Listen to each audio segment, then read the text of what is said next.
સમગ્ર ભારત દેશની અંદર જે લોકોનો મતાધિકારની જે ચોરી થઈ છે એના વિરોધની અંદર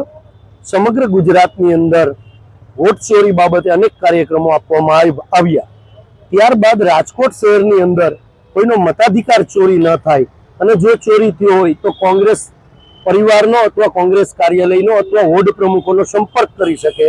એ બાબતે લોક જાગૃતિ માટે આજે વોટ ચોરી બાબતે સિગ્નેચર અભિયાન અને મિસ કોલ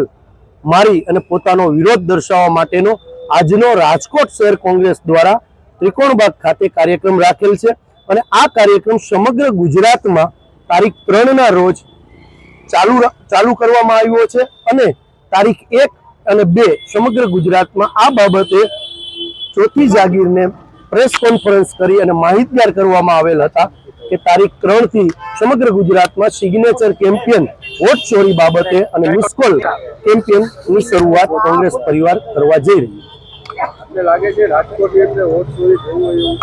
સૌથી વધારે આપને વાત કરવા જાવ તો શહેરોની અંદર જ વોટ ચોરી થઈ છે। ગામડાઓની અંદર વોટ ચોરી એટલા માટે ન થઈ શકે કે ગામડાની અંદર વધીને 1 કે 2 બૂથ આવતા હોય, કોઈ નવો માણસ રહેવા પણ આવે તો ગામડાના લોકોને ખબર હોય, કોઈ એક્સપાયર થાય તો પણ ખબર હોય અને કોઈ માઇગ્રેટ થઈ અને ગામડું છોડીને શહેરની અંદર જાય તો પણ ખબર હોય। જ્યારે આ શહેરની અંદર બાજુમાં કોણ રહે છે,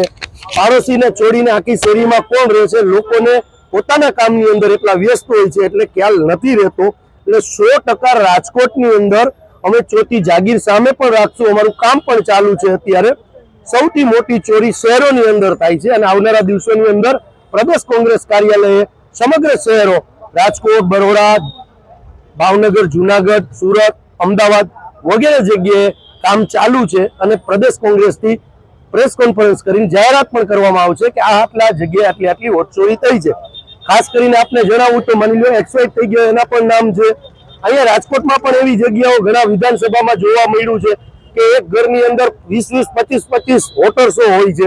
જ્યાં તમે જોવા જાઓ જગ્યાની દ્રષ્ટિએ તો એ જગ્યાની અંદર એટલા લોકો રહી શકે એવું આપણે પહેલા પ્રથમ દ્રષ્ટિએ આપણને દેખાઈ નથી આવતું કે નાના મકાનની અંદર વધીને એક ફેમિલી રહી શકતું હોય, પણ એ એડ્રેસ ઉપર 20-20, 25-25 મતદારો નોંધાયેલા છે। આવું અમારા ધ્યાન ઉપર પણ આવ્યું છે અને આવનારા દિવસોની અંદર સમગ્ર ચકાસણી થઈ જાય એટલે મીડિયાની સમક્ષ અમે પણ મૂકશું।